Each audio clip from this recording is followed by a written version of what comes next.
She used my address to get her mail and packages after she'd moved out. She said, "What's the big deal? We're still friends." I kept agreeing. It only became a big deal when I started legally marking every piece of her mail returned to sender addressee unknown. My ex-girlfriend Tiffany and I broke up 6 months ago. At least I thought we broke up. According to the United States Postal Service, FedEx, UPS, DHL, Amazon Prime, and about 73 different online clothing retailers, our relationship has never been stronger. As far as the entire global logistics network is concerned, she still lives in my apartment. I am no longer her boyfriend. I've been demoted to her unpaid full-service mail room and package receiving clerk. The breakup itself was actually pretty civilized. There was no screaming, no throwing things.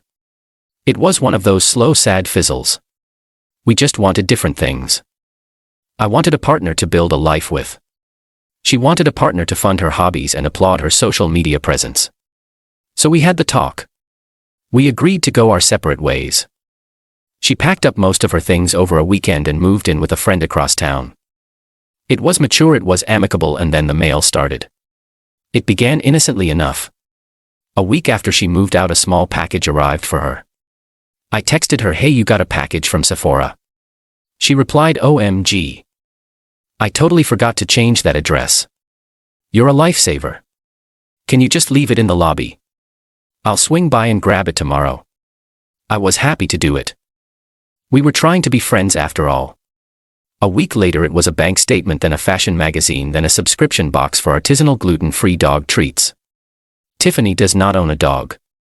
I brought it up to her gently. "Hey Tiff," I said over the phone one day after a particularly large box of fast fashion clothes had arrived. "You're going to want to get on changing your address on these accounts. Stuff is still showing up here almost every day." "Oh, I know. I know."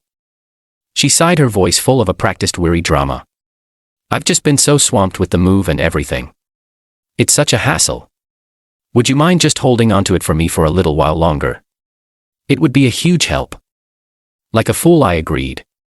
I was trying to be the cool ex. I didn't want to be petty.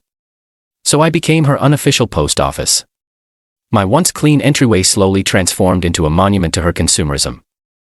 It was a rotating museum exhibit of her fleeting interests. One week it was a set of professional watercolor paints. The next a yoga mat and a set of weights. Then a home brewing kit for kombucha. She had more hobbies than a bored billionaire, and I had the boxes to prove it. I became an expert in the geography of her life. I knew her credit card billing cycle from the statement arrivals. I knew what new diet she was trying from the subscription boxes. I knew what weddings she was attending from the fancy dress deliveries. I knew more about her life after we broke up than I did when we were together. The breaking point came about 3 months in. I came home from a long day at work to find a massive heavy box blocking my front door.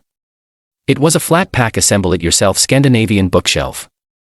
It had taken all of the delivery driver's strength to get it to my 3rd-floor apartment.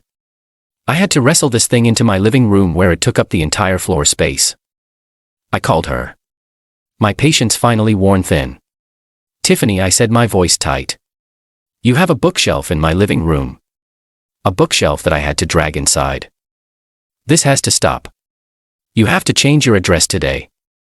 And that's when she said the words, the magical, infuriating words that would become the catalyst for my descent into petty bureaucratic warfare. She laughed, a light, airy, unconcerned laugh. "Oh my God, Mark. What's the big deal?" she said. "It's just a bookshelf. I'll get it this weekend. We're still friends, aren't we?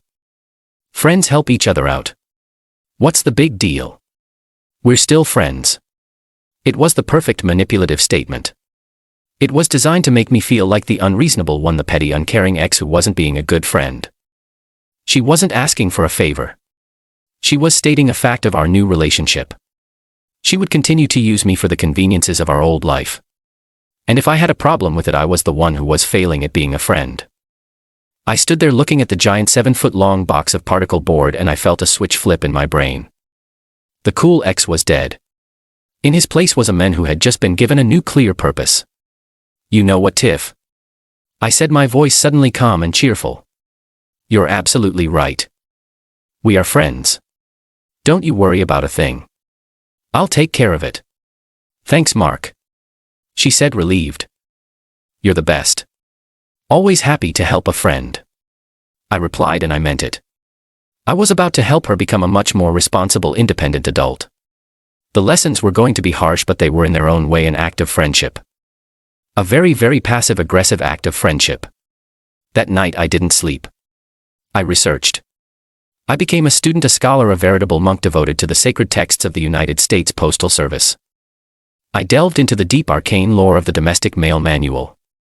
I read about mail forwarding, about holds, and most beautifully about the proper handling of mail for a person who no longer resides at an address. I learned that it is a federal offense to open, destroy, or intentionally delay the mail of another person. However, I also learned that I was under no legal obligation to accept mail for a non-resident. In fact, the USPS regulations provided a clear, simple, and legally sound protocol for just such a situation. The magic words were "return to sender, address the unknown." It was perfect. It wasn't angry. It wasn't emotional. It was a calm, bureaucratic, and utterly devastating solution. I wasn't throwing her mail away. I was simply informing the sender of a clerical error. I was a good citizen helping to maintain the integrity of our nation's postal system. My new hobby began the very next day. I went to an office supply store and bought a large red ink stamp pad and a custom-made rubber stamp that read in big official-looking block letters, "Return to sender." I also bought a fine tip pen specifically for writing the clarifying phrase "Addressee unknown." The first piece of mail to receive the treatment was a catalog for a high-end kitchen supply store. I laid it on my dining room table like a patient on an operating table. I inked the stamp, took a deep cleansing breath, and brought it down with a satisfying thwack. The bright red letters were a thing of beauty. I then wrote in my neatest print, "Addressee unknown." I dropped it in the outgoing mail slot in my apartment lobby. It felt incredible. It felt like justice. It became my morning ritual. I'd make my coffee, sit down with the day's delivery of her mail, and perform the ceremony. A credit card bill, thwack. Addressing unknown. A wedding invitation, thwack. Addressing unknown. Her alumni magazine, thwack. Addressing unknown. I was a gatekeeper, a stoic guardian protecting my home from the relentless siege of her consumerism. The packages was even more satisfying. For the larger boxes from Amazon and other retailers, I would print out a new label with my red stamp and a note. "Refused, return to sender." I then dropped them off at the post office on my way to work. The postal clerks got to know me. I was the guy with all the returned packages. I just told them my old roommate had moved out without leaving a forwarding address. They just nodded sympathetically. They had no idea I was a warrior engaged in a silent, brutal campaign of bureaucratic revenge. For the first 2 weeks there was silence. I knew the effects wouldn't be immediate. A returned bill takes time to register as unpaid. A returned package takes time to process. I just kept up my daily ritual. A patient fisherman dropping his lines and waiting for a bite, and then the first bite came. It was a text from Tiffany. "Hey, weird question. But did you get my new issue of Vogue? It's usually here by now." I typed back a picture of innocence. "Nope. Haven't seen it. Mail has been so slow lately. Hope it turns up." She didn't reply. But I could feel the first tiny tremor of confusion from across the city. The ripples had begun. The first few returned letters and magazines were just the appetizers. The main course of consequences began to arrive about a month into my campaign. It started with her bills. I knew she was terrible with money, and she relied on the paper statements as a reminder to pay. Without those reminders, she was lost. I found this out when she called me, her voice a little more strained this time. "Mark, this is so weird," she said. "My credit card company just called me and said my payment is 30 days late. I never got the bill. Are you sure you haven't seen it?" I feigned a deep sympathetic concern. "Wow. That's terrible, Tiff. A late fee on that card is probably huge." "No. I swear. I haven't seen a thing. You really need to get your address updated with them. You can't trust the postal service these days." I know. She said, frustrated. "I'll get to it." But she didn't. Because a week later I got a frantic call. My car insurance, they canceled my policy. They said they sent me 2 warning notices, but I never got them. Mark, I could get in a huge accident and not be covered. That's awful, I said, my voice dripping with fake empathy. You've got to call them right now and sort that out. Maybe they can email you the notices instead. I was a master of unhelpful, reasonable-sounding suggestions. The real fun began with the packages, the big important ones. She had a friend's wedding coming up. She had ordered a custom-made dress from an online boutique, a $400 dress. A week before the wedding, she called me in a full-blown panic. The dress. The tracking number says it was delivered 2 weeks ago, but I never got it. Did you see a box from Elegant Stitches? Nope. Doesn't ring a bell, I said, picturing the refused return to sender label I had gleefully slapped on that very box. Did you call the company? Yes. She wailed. They said it was successfully returned to them because the addressee was unknown. They said they can reship it, but it won't get here in time for the wedding. Now I have nothing to wear. Oh, Tiff. That's a nightmare. I said. What are you going to do? I could hear her crying on the other end of the phone. The beautiful part was she still didn't suspect me. She was blaming the post office, the delivery companies, the universe. She was so wrapped up in her own self-importance that she couldn't imagine a world where her friend Mark would do anything other than cater to her every need. The grand finale, the event that finally brought the whole thing crashing down, was a package from her work. She had been working on a big freelance project and her client was overnighting her a hard drive with the final critical files. She called me on a Thursday. Okay, Mark. This is seriously important, she said, her voice a low, urgent whisper. I have a package from a client coming to your place. It's a FedEx overnight. I need you to watch for it like a hawk. My entire project depends on it. Of course, Tiff. I said. I'll keep an eye out. The FedEx driver arrived the next morning. He handed me the padded envelope. I looked at it. It was addressed to Tiffany. I looked at the driver. I'm sorry, I said with a look of polite confusion. I think you have the wrong address.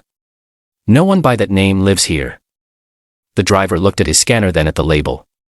It says apartment 3B. I'm in 3B, I said, shrugging. But I don't know a Tiffany. You'll have to return it to the sender. The driver, bound by his own set of rules, nodded, made a note on his scanner, and walked away with the package. The phone call I received an hour later was not a person speaking. It was a sound. A sound of a human soul being put through a shredder. It was a shriek of pure apocalyptic rage, the likes of which I have never heard before or since. You. She screamed, her voice cracking. It was you, the dress, the bills, the hard drive. You've been returning everything. I'm going to sue you. I'm gonna ruin you. I waited for the hurricane of her rage to subside. When she finally paused to take a breath, I spoke, my voice the calm, quiet eye of the storm. Tiffany. I said, it is a federal offense to knowingly obstruct the delivery of mail. However, it is also a federal offense to tamper with mail that is not addressed to you. As you no longer reside at this address, I am legally obligated to not accept your mail. I am not your mail room. I am not your secretary. I am a private citizen in his own home, and you, my friend, are an unknown addressee. The silence on the other end was a beautiful thing. It was the sound of a person who had just been checkmated by a set of rules. She never bothered to learn. Her friendship had been a one-way street of convenience. The road was now officially closed. The next day she showed up at my apartment unannounced. She was a wreck. Her eyes were red. Her hair was a mess. She had clearly been up all night dealing with the fallout from her missed deadline. She didn't yell. The fight was gone. Please, Mark. She whispered, her voice hoarse. Just tell me what you did with the bookshelf. I pointed to the corner of my living room. There, fully assembled and filled with my own books, was the Scandinavian bookshelf she had ordered months ago. You said you'd get it that weekend. I said with a shrug. You never did. So I put it together. It's a pretty nice bookshelf. The look on her face was one of complete and utter defeat. She had lost her mail, her packages, her credit score, a major client, and now her bookshelf. All because she couldn't be bothered to fill out a change of address form. She just turned and walked away. I closed the door, and for the first time in 6 months my apartment felt truly and completely my own. The ghost tenant had finally been evicted. My friendship, it turned out, did not include free mail handling services. A lesson she had to learn, one return package at a time.